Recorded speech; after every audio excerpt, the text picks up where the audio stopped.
오늘 나누고자 하는 말씀은 요한복음 13장 그리고 21장의 말씀에 근거한 내용이에요. 요한복음 13장에 보면은 예수님이 제자들을 사랑하시되 끝까지 사랑하십니다. 이런 표현이에요. 이제 예수님의 죽을 때가 다가오고 있거든요. 그러니까 예수님의 제자들을 사랑하는데 더 끝까지 사랑하는 거예요. 왜냐하면은 이제 예수 그리스도가 십자가에 이제 죽을 날이 얼마 남지 않았어요. 그러니까 이제 제자들을 볼 날도 며칠 남지 않았어요. 그러니까 아쉬운 거죠. 그래서 마지막 힘을 다해서 제자들을 사랑했다. 이런 표현이 나와요. 그러자 베드로가 예수님에게 물어봐요. 예수님 어디로 가십니까? 그러니까 예수님이 너희가 지금은 나를 따라올 수 없다. 그러나 나중에는 따라온다. 이렇게 이야기를 해요. 그러니까 이게 무슨 말이야? 우리가 예수님을 못 따라간다고? 이 상황에서 이 제자들은요, 주변 분위기가 어떤 분위기냐면 굉장히 무서운 분위기예요. 왠지 모르게 뭔가 누군가 예수 그리스도를 붙들고 갈 것 같은, 이제 곧 예수 그리스도가 뭔지 모르지만 채용될 것 같은 그런 아주 무서운 그런 분위기였어요. 그런 분위기에서 너희가 지금은 나를 따라올 수 없다. 그런데 나중에는 따라온다. 이렇게 이야기를 하니까 베드로가 직감적으로 예수님이 지금 위험에 처하는구나. 어디 붙들려 가거나 아니면 어떤 끌려가거나 이런 일이 생기는구나. 그래서 우리가 따라갈 수 없다고 얘기하는구나. 이렇게 얘기를 하니까 베드로가 바로 뭐라고 무슨 말씀이세요? 저는 예수님 따라갈 겁니다. 죽는 데까지도 따라갈 겁니다. 이렇게 얘기를 해요. 예를 들어서 이제 내가 여러분 내일은 여러분들이 나를 보지 못합니다. 내가 오늘 오후에 아마 어쩌면 붙들려 갈 수도 있습니다. 여러분들은 나를 따라올 수 없습니다. 라고 이야기를 했어요. 했는데 여러분 중에 부장님이 어려운데 붙들려 간다고요? 우리도 갈 겁니다. 우리 죽는 데까지 쫓아갈 겁니다. 이렇게 사랑을 고백한다면 이거 굉장한 사랑 고백이죠. 그죠? 이거는 보통 할 수 있는 고백이 아니에요. 그러니까 베드로가 그렇게 말한 거야. 예수님이 붙들려가 어려움에 처해 그리고 죽는 데까지가 저 죽는 데까지 쫓아갈 겁니다. 이렇게 얘기했어요. 그런데 바로 이어서 예수님이 뭐라고 말하냐면 오늘 밤에 닭이 2번 울기 전에 나를 3번 부인할 거다. 이렇게 얘기해요. 이게 무슨 말씀이에요? 아니 지금 죽는데도 쫓아가 있다고 고백하는 베드로한테 오늘 밤 새벽에, 내일 새벽이지? 오늘 밤이 지나고 내일 새벽에 닭이 2번 울기 전에 닭은 2번 우는데 베드로는 3번을 부인해. 예수님도 굉장히 코믹하게 말씀하시는 거예요. 닭은 2번 울었어? 그런데 베드로는 3번 부인한다는 거야. 그러니까 막 베드로가 막 펄쩍펄쩍 뛰었어요. 무슨 얘기냐고. 펄쩍펄쩍 뛰었어요. 그런데 실제로 그런 일이 일어났어요. 예수님이 붙들려가지고 제사장 앞에서 재판을 받고 그 다음에 이렇게 상황을 보니까 사형의 이 처형으로 가는 길, 이 예수님이 이제 십자가의 죽음으로 가고 있는 거예요. 얼마나 무섭겠습니까? 이 상황에서 붙들리면 예수님과 같은 편이라고 붙들리면 다 십자가에 죽는 거야. 다 처형되는 거야. 그러니까 그렇게 무서운 분위기에서 베드로도 겁이 났던 거예요. 그래가지고 제자들과 함께 이렇게 불을 쬐고 있다가 어느 종이 베드로를 보고 당신도 예수님하고 한 패거리인데? 당신도 한 패거리잖아. 맨날 같이 다녔잖아. 그러니까 아니 난 네가 말하는 건 지금 무슨 소리인지 몰라. 네가 말하는 건 무슨 소리인지 몰라. 그러니까 나 예수님 모른다는 얘기예요. 나 예수님하고 같이 다닌 적 없다는 거예요. 너무 무서웠기 때문에 순간적으로 죽을 것 같으니까 그냥 부인을 해버린 거예요. 근데 그것도 한 번이 아니라 세 번을 그렇게 부인했어요. 세 번을 딱 부인하고 나서 예수님이 지금 이제 그 지판을 받는 중에 베드로를 딱 봤어요. 베드로하고 눈이 딱 마주쳤어요. 그러니까 예수님하고 눈이 딱 마주쳤을 때 이 베드로는 어떻게 됐겠어요?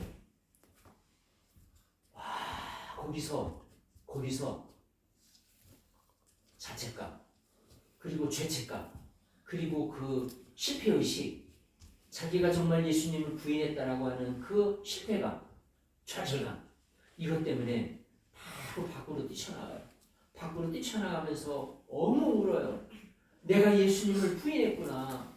내가 예수님을 부인했구나. 아니 내가 죽는 데까지 쫓아가겠다고 했는데 부인했구나 라고 생각하다 보니까 어떻게 했어요? 이 베드로의 마음이 막 갈기갈기 찢어지는 거예요. 마음이 너무 고통스러운 거예요. 너무 고통스러운 거예요. 이 베드로의 마음은요 굉장히 복잡해요. 지금 예수님과 함께 3년 동안 살면서 동고동락하면서 사랑을 고백하고 지냈는데 이렇게 내가 허무하게 배신을 하다니, 그런 거. 그 다음에 내가 죽는 데까지 쫓아가 있다고 그랬는데 이게 죽음 때문에 예수님을 배반하는 이 모습을 보니까 내가 실패한 것 같아. 와, 내 인생은 실패한 것 같아. 죄책감, 자책감, 자기 자신에 대한 이런 열등의식, 그 다음에 실패의식, 이런 것 때문에 너무너무 고통스러운 거예요. 저 어릴 때요, 열등의식 무지무지 많았어요. 왜냐하면은 중3 이제 졸업하는데 아버지가 나를 불러서 그러는 거예요. 내가 너 대학 보낼 자신이 없어. 그러니까 고등학교 마치고 취직해서 돈 벌어야 돼. 그러니까 실업계를 가. 그러니까 그때 당시 실업계는 공업고등학교가 있었고 상업고등학교가 있었어요. 공업고등학교를 졸업하면은 공장에 가는 거고, 상업고등학교를 졸업하면은 은행이나 아니면은 이런 그 가게 가서 뭐 부기 같은 거 이렇게 그 재정 같은 거 보면서 이게 일할 수 있는 그런 왜 카운터, 우리 식당 가면 카운터 있잖아요. 그런 카운터 보면서 그런 일을 할 수 있는 때였어요. 그러니까 상고를 나는 간다면은 뭐 공장 가서 일하는 거는 좀 맞지 않을 거예요. 키도 작고 뭐 별로 이렇게 힘도 센 것도 아니고, 그러니까 안 맞을 거고, 상고에 가서 그렇게 계산하고 뭐 이런 일로 아마 취직을 해야 될 걸로 생각이 됐어요. 그래서 아버지가 상고에 가라, 상업고등학교에 가라. 그러니까 상업고등학교 가는 사람은 대학 안 가요. 마치고 바로 취직하기 위한 목적이에요. 그러니까 바로 돈 벌기 위한 목적이에요. 그렇게 얘기하는데 내가 그걸 아니라고 거부할 수도 없고, 왜냐면 우리 가정 사정을 뻔히 아니까. 우리 가정 사정 뻔히 아니까. 내가 어제 저녁에도 여기 그 통계학 공부하면서 얘기했지만 우리 집이 찢어지게 가난했어요. 그냥 가난한 게 아니고 찢어지게 가난했어요. 이 찢어지게 가난하다는 이 말의 의미가 무엇인가를 어제 내가 설명을 좀 했어요. 여기서는 다시 설명하지 않아요. 정말로 찢어지게 가난했어요. 그런 상황을 알기 때문에 그 말은 나한테 말하자면 사형 선고 같은 느낌이었어요. 나는 그때 대학 가고 싶었거든요. 근데 안 된다는 거예요. 상고 가서 취직하라는 거예요. 대학은 포기하라는 거예요. 그러니까 나는 마음이 너무너무 무너지는 거예요. 나는 여러분들하고 저랑 환경이 달라요. 중학교 1학년, 초등학교 4학년, 내 기억으로는 반일, 그 다음에 그 논일, 또 그다음 모내기, 뭐 추수 이런 거를 난 어릴 때부터 했는데 내 기억으로는 아마 초등학교 2학년이나 3학년 때부터 아마 했던 걸로 기억이 돼요. 꼴 베는 것도 많이 했어요. 풀 베는 거, 이 꼴 벤다고 그래, 꼴. 그래서 그 풀을 베가지고서 수도 갖다 주고, 그 다음에 이렇게 막 갖다 줘요. 그럼 소가 그 풀을 어마무시하게 먹어요. 이만큼 갖다 준 거 다 먹어요. 그래서 그 풀을 베다가 그게 소의 먹이에요. 그래서 그거를 베다가 이제 주고 이렇게 하는데 초등학교 한 2학년 때부터 일했던 것 같아요. 언제까지 일했냐? 고등학교 한 1학년 정도까지 일했던 것 같아요. 중학교 때 이제 학교 갔다 오면은 딱 내가 이제 보이잖아. 학교 갔다 오는 게 보이면은 얘야 빨리 나와라, 밭으로 나와라, 논으로 나와라, 삽 가지고 나와라, 그 다음에 낫 가지고 나와라, 지게 지고 나와라. 바로 오다가 탁 떨어져요. 나는 좀 살짝 쉬고 그 다음에 숙제도 하고 공부하고 싶었어요. 나는요 중학교 때 내 마음에 소원이 뭐였는 줄 알아요? 밭에 나와서 논에 나와서 일하지 말고 그냥 나를 자유롭게 내버려뒀으면 좋겠어요. 그게 가장 큰 소원이었어요. 왜냐하면 공부하고 싶었거든. 근데 안 돼요. 무슨 얘기야 지금 저기 뭐냐 지금 일을 해야지 지금 우리가 일을 해서 농사를 지어야 먹고 사는데 지금 무슨 쓸데없는 공부 지금 당장 먹고 사는 게 필요한데 그러니까 나가서 일을 해야 돼요. 그리고 벼도 해야 돼요.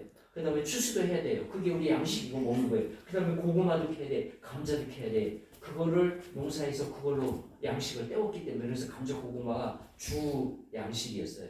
그러니까 한 끼는 감자로 한 끼는 고구마로 한 끼는 보리밥으로 이렇게 해서 이제 그 끼니를 이으면서 살았기 때문에 그리 안 할 수가 없는 거예요. 왜냐하면 당장 그거 안 하면은 저녁에 먹을 음식이 없는데 그 고구마 캐가지고 그걸로 저녁 그거를 이제 저 쪄가지고 먹어야 돼요. 그러니까 그래서 나는 그 마음속에 이게 너무 한이 맺힌 거예요. 한이 맺힌 거예요. 그리고 우리 집이 이렇게 정말 찢어지게 가난해서 정말 그런 아픔이 있어요. 그런 아픔이 있어요. 사실은 내 안에 이제 그런 아픔 때문에 그 돈에 대한 이런 가난함에 대한 이런 아픔들이 내 안에 사실은 있었어요. 있었는데 이제 참 감사하게도 정말 하나님 은혜로 제가요 IQ가 좋지 않아요. 나는 내 IQ 아는데 IQ가 두 자릿수인 사람이 있고 세 자릿수인 사람이 있는데 나는 간신히 세 자릿수 된 사람이에요. 그러니까 대충 얼마인지 내가 얘기 안 해도 감잡을 수 있을 거예요. 그러니까 내가 IQ가 좋은 사람이 아니에요. 근데 내가 이렇게 대학을 갈 수 있었던 거는 정말로 하나님 은혜예요. 하나님이 함께 하시지 않으면 안 돼요. 나는 기타도 못 치고 나는 음악에 또 젬병이고 재능이 많지 않아요. 그러니까 나는 항상 그런 부분에 그래서 나는 이렇게 음악하는 사람들을 보면 항상 또 열등의식을 느껴요. 저 기타, 그다음에 피아노 이걸 치는 사람들 보면 항상 부럽고 항상 열등의식을 느껴요.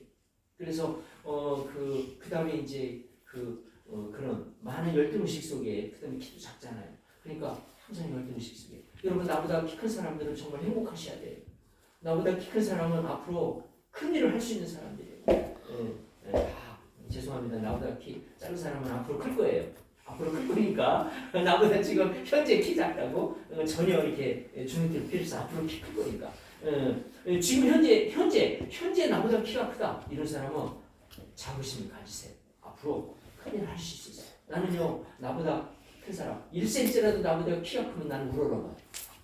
정말 그것도 부러움의 대상이에요. 그러니까 나는 열등의식이 한두 가지가 아닌 거야. 여러 가지로 나는 그러다 보니까 이제 굉장히 열등의식 속에 이렇게 살았는데 나중에 이제 내가 언젠가 한번 이렇게 또 살짝 좀 얘기한 것 같아. 자랑하면서 내가 참 굉장히 강남에서 막 잘 나갔었다 학원에서 일타 강사 뭐 이런 걸로 보면 한 타임에 막 그 얘기 다시 안 할게. 하여튼 그런 거를 내가 좀 살짝 자랑하면서 이제 이렇게 했었던 이유는 그런 자긍심이 생겼다는 거예요. 그래서 내가 그렇게 또 그런 이야기를 한 이유는 이렇게 잘 나갔던 이렇게 정말 잘 나가는 수학 선생님이 여러분의 선생님이다. 그러니까 여러분들도 긍지를 가지고 사세요라고 하는 이제 그런 의미도 있었던 거예요. 있었던 건데 사실은 심리적으로는 내 마음속에 내가 어릴 때부터 겪었던 열등의식 그런 거에 대한 반작용 속에 그런 부분들이 굉장히 나한테 뭐라 그러나 긍지심이 되고 자긍심이 되고 나의 열등의식을 치유해주는 하나의 그런 과정이 됐었던 거는 틀림이 없어요. 그래서 이제 그런 이야기를 좀 나누고 이제 그렇게 했던 겁니다. 또 여러분들에게도 우리 학교 선생님들은 다 쟁쟁한 대단한 선생님들이 모여있다. 우리 다 외국 유학파들이잖아요. 우리 보람 선생님, 주영 선생님 다 유학파지. 얼마나 이 대단한 분들이 우리 선생님들이에요. 네. 어제 주영 쌤이 통계학 이렇게 좀 가르쳐 달라고 부탁하더라고요. 나 깜짝 놀랐어요. 왜냐면 이거 주영 쌤하고 나하고 미리 짠 거 아니에요. 짠 거 아니고 지난주에 내가 이렇게 기도하는 가운데 하나님이 내게 어떤 생각을 주셨냐면 이 학생들의 수학을 네가 책임져야 된다. 끝까지 책임져야 된다. 그거를 저한테 이렇게 사명감으로 주셨어요. 나한테 부딪힘으로. 그래서 어제 내가 여기 왔을 때, 내가 보통 여기 왔을 때 간식만 살짝 올려놓고 바로 나갔어요. 여러분들이 내 행동을 봐서 알 거예요. 보통은 와서 그냥 인사만 쓱 하고 둘러보고 바로 나갔어요. 그런데 어제는 내가 그냥 할 일이 없었지만 가만히 앉아 있었어요. 왜? 혹시 질문하는 사람 있으면 질문을 풀어줘야겠다. 그런 마음으로 아무 일 없이 그냥 낭비하고 있었지만, 허비하는 시간이었지만 그래도 앉아 있었어요. 그냥 아무 하는 일 없이 그냥 가만히 앉아 있었던 이유가 거기에 원인이 있었던 거예요. 그래서 하나님이 그런 생각을 주시고, 또 하나 또 이런 생각도 주셨어요. 이런 것도 하나님이 질문하시더라고. 만약에 정말 수학을 더 공부하고 싶어하는 그 기초부터 이렇게 잘 다지기를 원하는 그런 학생이 겨울방학에 너한테 선생님 이번 겨울방학에 내가 수학을 기초를 다시 잡으면서 처음부터 쫙 이렇게 좀 공부를 하고 싶어 하는데 나 한 사람을 위해서 교장 선생님이 한 달 방학을 포기하고 나한테 시간을 할애해 줄 수 있겠습니까? 이렇게 질문했을 때 내가 예스라고 답할 수 있는가? 이런 그 도전이 오더라고요. 내가 여름방학에는 한 명이 아니라 우리 10명의 학생들을 위해서 하는 거였기 때문에 내가 쉽게 했어요. 10명의 영혼을 위해서, 10명의 이 학생을 위해서 하는 건데 할 수 있잖아요. 근데 그게 아니라 이번에는 한 명을 위해서, 한 명이 만약에 그렇게 욕했을 때도 그렇게 할 수 있겠느냐고 물었을 때 잠깐 멈칫대더라고요. 왜냐면 내가 여름방학에 그렇게 해보니까 아유 불편한 게 많더라고. 나 사실 여름방학에 외교하고 싶었고 하고 싶은 일들이 여러 개 있었는데 그거를 다 취소했거든. 다 취소했어요. 그러니까 너무 불편한 거예요. 그리고 이제 같이 이제 여행 가기로 했던 내 친구들도 막 원망하는 거야. 나는 막 원망하는 거야. 아니 같이 가기로 해도 왜 이걸 다 취소하냐 이러면서 그러니까 그런 원망도 들어야 되지. 또 그런 거를 내가 막 또 이렇게 변명해야 되고 설명해야 되고 막 이렇게 해야 되는 그런 과정들. 그다음에 나도 이제 좀 하고 싶은 일들 그거 말고도 또 이렇게 이제 할 수 있었는데 그런 거를 다 포기해야 되는 그런 과정 속에서 이게 쉬운 일이 아니구나 이걸 깨달았어요. 그런데 이번에는 한 명이 그랬을 때도 할 수 있겠느냐 이랬을 때 과연 내가 예스라고 할 수 있을까 멈칫대더라고. 그래서 잠깐 내가 망설였어요. 망설이다가 기도했어요. 하나님 어떻게 해야 됩니까? 근데 그때 내가 좀 망설임이 있긴 하지만 예스, 예 그렇게 하겠습니다라고 답이 나오더라고. 할렐루야. 여러분 할렐루야 아니에요? 네. 요청 안 하겠다는 뜻이구나. 왜냐면은 요청할 마음이 없어. 그러니까 내가 예스 한 게 별로 안 되냐가 아닌 거야. 요청할 마음이 별로 없으니까. 요청할 마음이 있었다면은 요청할 마음이 있다면은 교장 선생님이 예스 한 게 너무 좋다. 할렐루야 이렇게 되는데 여러분 요청할 마음이 없어. 요청할 마음이 없으니까 왜냐면 할렐루야 이게 예스가 할렐루야가 아닌 거예요. anyway 어쨌든 좋아요. 어쨌든 내 마음이 그렇다는 거예요. 그래서 그런 이제 기도 가운데 그런 하나님의 주신 생각을 이제 받으면서 기도도 하고 이제 이렇게 했었는데 자 결론은 난 어릴 때 그렇게 막 열등의식, 그다음에 실패의식, 그다음에 그런 뭐라고 그러나 막 좌절감 이런 것 속에 막 살았어요. 여러분도 살다 보면 그런 거 느끼지 않아요? 어떤 실패감, 그다음에 좌절감, 그다음에 내 자신에 대해서 내가 왜 요거밖에 안 되나, 내가 왜 이 모양 이 꼴밖에 안 되냐, 내 자신의 모습이 왜 이거밖에 안 될까, 이런 것 때문에 여러분이 자신을 보면서 좌절감, 실패감 이런 거 겪지 않아요? 다 겪을 거라고 생각하는데 만약에 나는 그런 거 전혀 없는데 난 살면서 그런 거 죄책감, 또 좌절감, 또 실패감, 난 그런 거 없어요. 나는 에브리데이 항상 감사하면서 하나님 항상 승리하게 해주셔서 감사합니다. 난 날마다 승리하고 삽니다. 라고 항상 그렇게 승리합니다. 라고 고백하면서 산다면은 그런 사람은 하나님께 감사하세요. 응? 그렇게 승리하면서 살 수 있도록 도와주신 하나님께 감사하세요. 근데 그게 아니라면은 아마 이 베드로처럼 이런 거 좌절감, 근데 놀라운 사실은요, 이 베드로의 좌절감을, 이 베드로의 실패감을 예수님이 아셨어요. 그래가지고 예수 그리스도께서 부활하신 다음에 요한복음 21장에 가니까 제자들을 싹 모은 다음에 같이 우리 고기 구워 먹자 그래가지고 생선을 구워 먹어. 구워 먹는 중에 베드로를 딱 바라보면서 예수님이 뭐라고 질문하시냐면은, 베드로야, 네가 나를 사랑하느냐? 이렇게 물어봐. 그러니까 베드로가 처음에 저 주님 사랑합니다. 그냥 바로 얘기해요. 저 주님 사랑하는 거 확실합니다. 사랑합니다. 라고 얘기해요. 근데 예수님이 두 번째 질문에, 베드로야, 네가 나를 사랑하느냐? 그러니까 이제 베드로가 저 주님 사랑합니다. 제가 주님 사랑하는 거 주님 아시지 않습니까? 근데 여기서 끝나지 않아요. 세 번째 질문을 해. 베드로야, 네가 나를 사랑하느냐? 이렇게 질문해. 그러니까 세 번째 질문을 하니까 베드로가 멈칫해요. 이게 뭐지? 아니 내가 분명히 답을 두 번이나 했는데 세 번째 또 질문을 하니까 멈칫해요. 그래서 베드로가 잠깐 생각을 하다가 뭐라고 고백을 하냐면은, 어떻게 고백하죠? 세 번째 아니라고 고백하나요?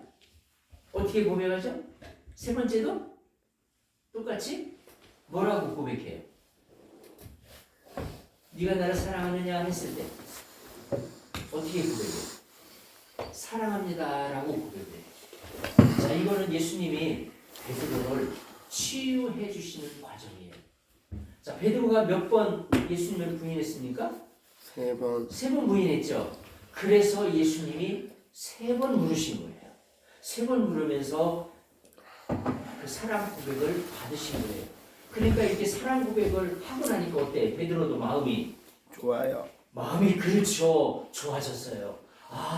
내가 예수님을 사랑한다고 고백할 수 있구나, 고백했구나 라고 생각하니까 너무 좋아진 거예요. 그래서 예수님이 이 베드로를 다시금 이제 회복시켜 준 거예요. 그래가지고 이때부터 베드로는 진짜 예수님을 사랑하는 삶을 살게 된 거예요. 그래서 결국엔 어떻게 됐죠? 예수 그리스도의 부활을 증거하다가 순교했어요. 십자가에 거꾸로 매달려 순교했어요.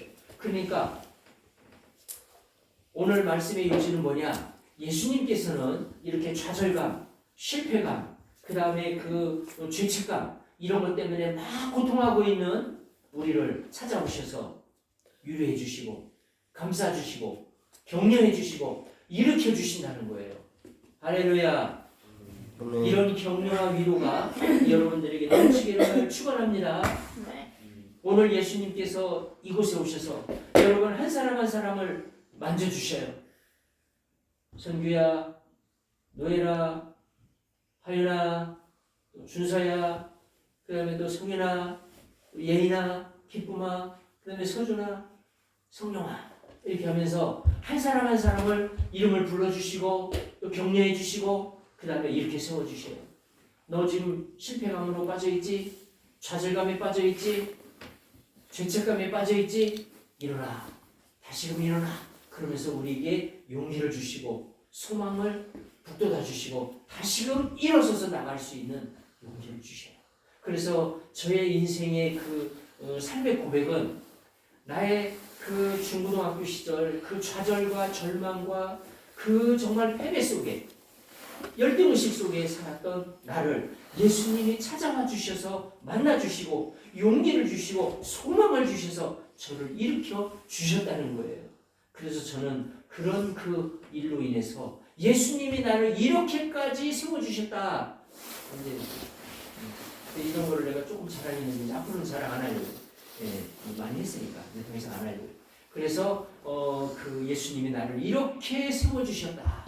이거를 내가 여러분 앞에 고백하고 간증하고 싶은 거예요. 그래서 여러분들도 그런 그 간증과 고백이 여러분에서 일어났으면 좋겠어요. 지금 여러분들이 어떤 좌절감, 실패감, 절망감 혹시 느끼는 게 있었습니까? 그렇다면은 이 상황에, 이 시즌에, 이 시기에, 바로 이때에 여러분을 찾아주시는 예수님의 음성, 여러분을 만나주시는 그 예수님의 음성을 들으시고 다시금 일어서시는 여러분 모두가 되기를 축원합니다.